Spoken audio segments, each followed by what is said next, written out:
जो भगत हैं रामपाल जी महाराज के शिष्य, उनके सवाल आए हैं सृष्टि रचना के ऊपर। वो कहते हैं कि जो रामपाल जी महाराज सृष्टि रचना बताते हैं वही सत्य है। आप जो सृष्टि रचना बताते हो वो हमें समझ नहीं आती। बिल्कुल सही बात है, इसमें कोई दो राय नहीं है कि जो सृष्टि रचना मैं बता रहा हूं वो आपके समझ में नहीं आएगी। अरे जब धर्मदास जी को 100 बार सुनानी पड़ी वो सृष्टि रचना, तो आप कैसे समझ जाओगे?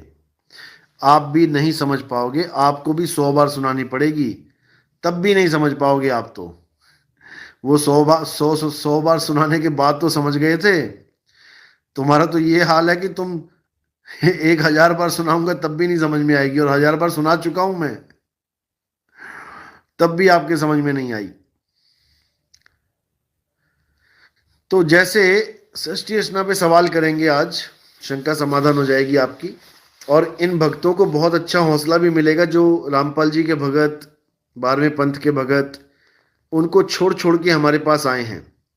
आज उन्हें बहुत से ऐसे सवाल मिलेंगे, अगर ये सवाल उन लोगों से पूछ लें, अपने गुरुओं की संगत से या जो भी कोऑर्डिनेटर्स हैं उनसे पूछ लें, तो वो आपको जवाब नहीं दे पाएंगे, उनके हाथ खड़े हो जाएंगे।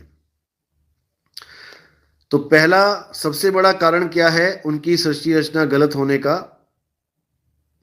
कि उन्होंने कहा कि परमात्मा ने काल को पैदा किया है, जो बिल्कुल गलत है। परमात्मा से कभी ऐसी भूल हो ही नहीं सकती कि वो किसी काल रूपी दुष्ट प्राणी को पैदा कर दे जो उसी के बच्चों के लिए घातक सिद्ध हो जाए।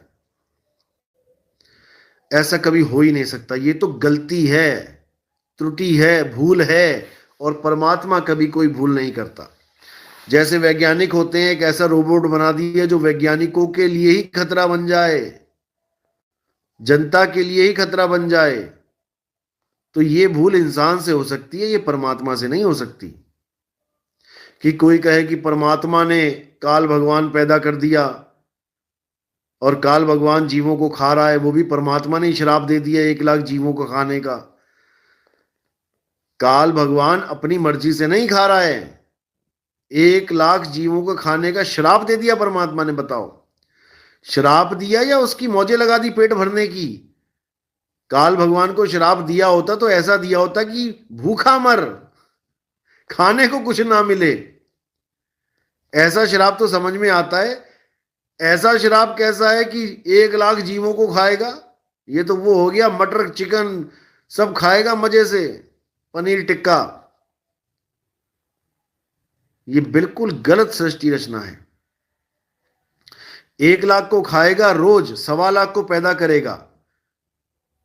तो जब केवल 3 गुणों को पैदा किया था तब 1 लाख जीव कहां थे? तब किसको खा रहा था? तब 1.25 लाख कहां पैदा किया उस दिन में?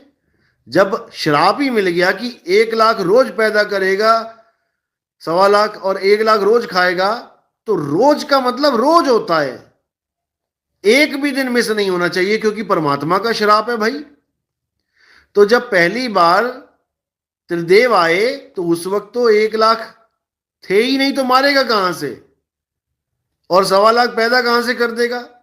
हैं ही 5 लोग मिलके गिन के इस दुनिया में। या पहले दिन ही 1 लाख जीव पैदा कर दिए? देवी भागवत पढ़ो, उसमें क्या लिखा है कि ब्रह्मा विष्णु महेश जब पैदा हुए तो वो देख रहे हैं कि हमें किसने पैदा किया भाई, हम यहां कहां से आ गए। उसके बाद एक देवी आई और उनको एक रथ पे, एक हवाई विमान जैसे होता है उड़ने वाला रथ, उस पे ले जाके अन्य अन्य लोगों की सैर कराने लगे। तो जब सैर करा रहे थे तब 1 लाख जीव कहां थे? उस दिन तो श्राप ही झूठा पड़ गया। 1 लाख जीव खाना और 1.25 लाख पैदा करने का मतलब समझते हो कि कितनी आबादी होगी तब, जब 1 लाख जीव मरेगा? आज आप हिसाब लगाओ कि कितने लोग मरते हैं दुनिया में। आज ही आप, आज की गिनती में ही ये कहानी झूठी पड़ जाएगी, ये सृष्टि रचना की कहानी झूठी पड़ जाएगी। कोरोना में कितने लाख मरे हैं, आप हिसाब लगा के देख लेना। 800 करोड़ लोग हैं, कितने मरते हैं, हर देश में कितने लोग मर रहे हैं, लग जाएगा पता। 1 लाख खा रहा है कि कितने खा रहा है। दूसरी त्रुटि क्या है, वहां बोला गया कि पहले सब नर रूप में थे, सारी आत्माएं नर थी, कोई औरत थी ही नहीं। जब काल भगवान ने पूछा कि मेरे साथ कौन चलना चाहता है, तो जिसने सबसे पहला हाथ खड़ा कर दिया उसको परमात्मा ने नारी का रूप दे दिया। देखो, यानी वो दुनिया की पहली औरत बनी, उस कहानी के हिसाब से जो 12वें पंथ के गुरु हमें सुनाते हैं। तो ठीक है, उसने तो गलती करी, हाथ उठाया, इसलिए नारी बनी। अरे तुम्हारी मां बहन कैसे नारी बन गई? क्योंकि सारे बीज तो पुरुष रूप में गए उसके गर्भ में, क्योंकि वहां पर नारी कोई थी ही नहीं, सारे जीव पुरुष थे। जिसको हंस कहते तुम लोग, हंसा हंसिनी, हंसनी तो एक ही बनी। जिसने गलती करी वो पहले हंस था, उसको हंसनी बना दिया, उसका वही चेंज करवा दिया, सब बॉडी ट्रांसप्लांट करवा दी उसकी, चेंज करवा दिया सिस्टम। तो वो अपनी गलती से अगर बनी है, तो उस कहानी के हिसाब से बाकी औरतें कैसे आ रही हैं इस दुनिया में? क्योंकि सारे पुरुष ही थे एक को छोड़ के। ऐसा तो नहीं है कि आधों को औरत बना दिया, आधों को आदमी।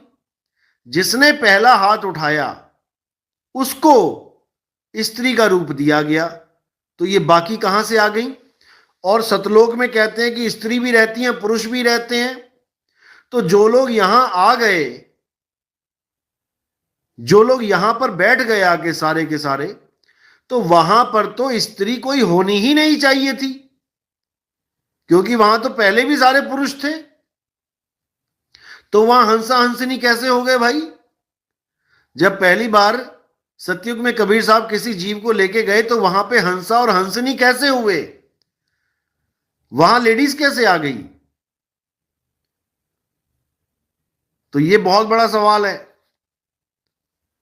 इसका जवाब नहीं मिल पाएगा, जितना मर्जी जोर लगा लेना। तहसील कोऑर्डिनेटर, जिला कोऑर्डिनेटर छोड़ो, स्टेट कोऑर्डिनेटर को भी छोड़ो, नेशनल कोऑर्डिनेटर से पूछ लेना, उसकी आवाज नहीं निकलेगी।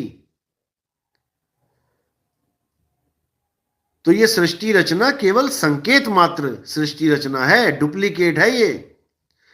फिर कहते हैं अक्षर पुरुष को सतलोक में क्रोध आ गया, आलस आ गया।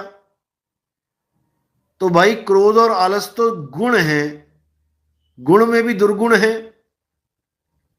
अभी 3 गुण तो आए नहीं, उससे पहले ही सतलोक में दुर्गुण आ गए। तो ये कैसे आ गए भाई? सतलोक में भी विकार हैं। विकारी सतलोक में हमने जाके करना क्या है? फिर वही क्रोध, फिर वही काम आ जाएगा। कहते हैं वहां पर भी काम क्रीड़ा हुई, इसलिए परमात्मा ने बाहर निकाल दिया। सतलोक में भी काम क्रीड़ा हो रही है, सतलोक में भी विकार उत्पन्न हुए पड़े हैं। तो ये भाई सांकेतिक ज्ञान है ये सारे। अक्षर पुरुष कौन है? ये सांकेतिक ज्ञान है। काल भगवान कौन है? ये सांकेतिक ज्ञान है। अष्टांगी क्या है? ये सांकेतिक ज्ञान है। 3 गुण क्या है? ये सांकेतिक ज्ञान है। और असली राम क्या है? ये भी सांकेतिक ज्ञान है, जिसको सैन बैन कहते हैं। सैन यानी संकेत, सांकेतिक ज्ञान। सांकेतिक ज्ञान का मतलब सैन बैन, बैन मैंने ज्ञान और सैन मैंने संकेत। संकेतों के द्वारा जो ज्ञान समझा दिया जाए उसे सैन बैन कहते हैं। तो साहिब समझा रहे हैं कि ये सब संकेत दिए गए तुम्हें समझाने के लिए सृष्टि रचना को। धर्मदास ये जग बौराना, कोई न जाने पद निर्वाणा। यही कारण मैं कथा पसारा, मैं कथा पसारा, इसी कारण मैंने कथा पसारी है। इन सब से कहिए एक राम न्यारा। वो राम सबसे न्यारा है। इस कथा को हमने सांकेतिक रूप में समझ लेना है। ये जो सृष्टि रचना की कथा है, ये सांकेतिक ज्ञान है, इसको समझ लो और फिर मूल ज्ञान में आ जाओ। बस तब हर चीज क्लियर होती चली जाएगी। लेकिन दुख के साथ कहना पड़ता है कि ये लोग कबीर कबीर तो करना सीख गए। Who is Kabir, who is Kabir तो सीख गए, लेकिन व्हाट इज कबीर ये नहीं जान पाए। दुख इसी बात का। साहिब कह रहे कबीर कबीर क्या करे, खोज आपन शरीर और 10 इंद्रियां बस में कर, तू आपे आप कबीर। तुम ही कबीर हो, तुम ही आत्मदेव हो, लेकिन तुम अपने आप को जीव अवस्था में पहुंचा के बंधन में पड़े हो। तुम दृष्टा अवस्था में आके बंधन में पड़ गए हो। दृष्टा हो जाना बंधन है, क्योंकि दृश्य दिखेगा तभी तो दृष्टा होगा। बंधन है। जितने भी गुरु दृष्टा दृष्टा कर रहे हैं, ये सब बंधन में डाल रहे हैं लोगों को, लेकिन ये जीव को समझ में नहीं आ रहा है, इसीलिए उलझा पड़ा है। जिस दिन इसको समझ में आ गया, उसके बाद इसे बांधने वाला कोई नहीं है। तो उड़ जा हंस अकेला। तो इनकी सृष्टि रचना में बहुत से पोल हैं, बहुत से पोल हैं, सोच भी नहीं सकते आप, ऐसे ऐसे पोल हैं।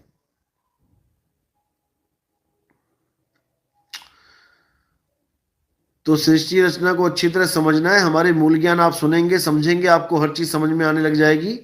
सृष्टि रचना को सैन बैन के द्वारा समझा जाता है। तो हमारे सत्संग 1 नंबर से स्टार्ट करने हैं। आपने जो नए भाई हैं, अभी नए नए जुड़े हैं, अभी नहीं उनको समझ में आ रही बात, आप बिल्कुल हार मत मानना। ये ज्ञान बहुत अटपटा है। कबीर ज्ञान अटपटा झटपट लखा ना जाए, और जो इसको झटपट लखे तो सब खटपट मिट जाए। इसलिए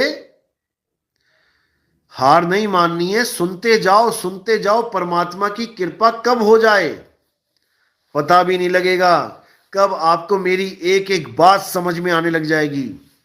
बहुत से भाई ऐसे ही फोन करते हैं कि हम आपका सत्संग 4 साल से सुन रहे हैं, अब जाकर आपकी बात हमारे पल्ले पड़ रही है कि आप कहना क्या चाहते हो। 4 साल के बाद भाई लोग बता रहे हैं अब समझ में आ रहा है आप कहना क्या चाह रहे हो। आज तक तो समझ में ही नहीं आता था कि आप कह क्या रहे हो, बस देखते रहते थे कि क्या बोल रहे हैं, ये क्या कहना चाह रहे हैं, इतना चीख रहे हैं, कुछ तो है, कुछ तो है जो हमें समझ में नहीं आ रहा। लेकिन जब मालिक ने दया करी तो आज एक एक बात समझ में आ रही है। बहुत खुशी होती है, बहुत खुशी।